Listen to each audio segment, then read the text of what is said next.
Assalomu alaykum va rahmatullohi va barakatuh. Aziz birodarlar, bugungi qisqacha roligimiz yoz vaqtida inkubator orzu, ya'ni orzu inkubatorlaridan foydalanish. Endi boshqa inkubatorlardan ham foydalanish deb aytishim mumkin, lekin men unda u inkubatorga ham javobgar bo'lib qolaman. Shuning uchun o'zimiz ishlab chiqargan inkubatorda tajribadan o'tganligi uchun 100% kaforati bilan men aytishim mumkin. Mana yoz paytida bugun havo anchagina issiq bo'ldi. Inkubatorlarimiz hech qanday qiyinchilik sezgani yo'q. Mana shu inkubatorlarimiz, chunki bularda mana shunday namlikni o'zi nazorat qiluvchi termoregulyator qo'yib o'tganmiz. Issiqlik ham ko'tarilib ketgani yo'q.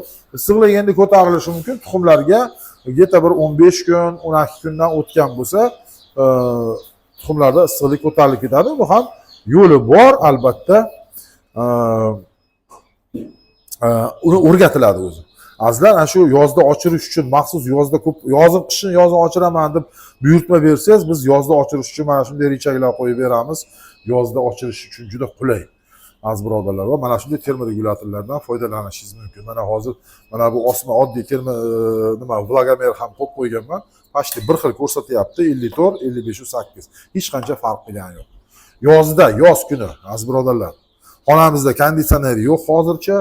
Konditsioner qo'yish maqsadimiz bor. O'zi agar konditsioner qo'ysangiz yoz paytida maqsadga muvofiq bo'ladi.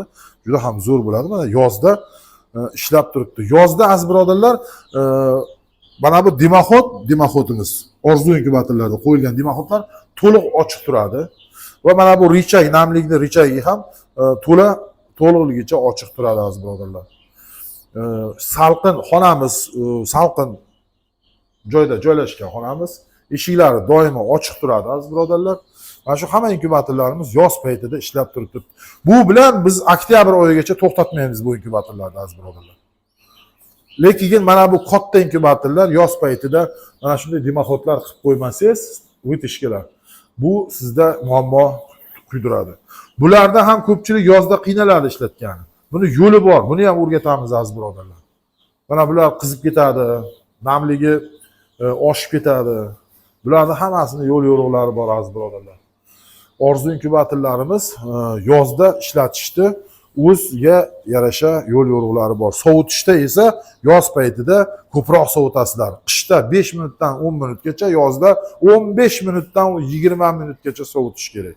Aziz birodarlar, mana hozir yoz paytida ham havo issiq, yaxshigina, lekin temperaturani orzu inkubatorlari kerakli darajadan ko'tarib yuborgani yo'q.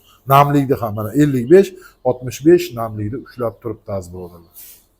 E'tibor bering. Bu har qanday o'sha inkubatorlar ham bunday issiqligi oshib ketadi, namligi oshib ketadi aziz birodarlar. Mana buni albatta yo'l yo'riqlari bor, buni o'rgatamiz. Juda ham qiyin, mashaqqatli ish emas aziz birodarlar. Ozgina e'tibor berilsa bo'ldi. Yoz paytida ochirish. Mana bugun 6-iyun 25-yil aziz birodarlar. Tashqarida havo 35 gradus atrofida. Endi o'zingiz o'ylab ko'ring, agar xona ventilyatsiyasi yaxshi bo'lishi kerak, bu bir, lekin baribir ventilyatsiya yaxshi bo'lganda ham dim bo'ladi o'sha xona aziz birodarlar. E'tibor bering. Lekin orzu inkubatorlarimizda hech qanday oshish, havo isib ketdi, namlik oshib ketdi degan narsalar yo'q. Suv quyishlarda o'zini me'yori bor. Buni albatta o'zimiz o'rgatamiz. Orzu inkubatorlarni xarid qilgan mijozlarimizga albatta. Lekin boshqa inkubatorlarga men javob bera olmayman aziz birodarlar. Aziz birodarlar, shuning bilan qisqacha rolikni tamom qilaman. Qiziqtirgan fikr mulohazalar bo'lsa, savol javoblar bo'lsa, Telegram, WhatsApp orqali murojaat qilishingiz mumkin. Assalomu alaykum va rahmatullohi va barakatuh. Assalomu alaykum Shuhrat aka. Men Qoraqalpog'iston Respublikasi Shimbay rayonidan. Sizdan avval 70lik inkubator.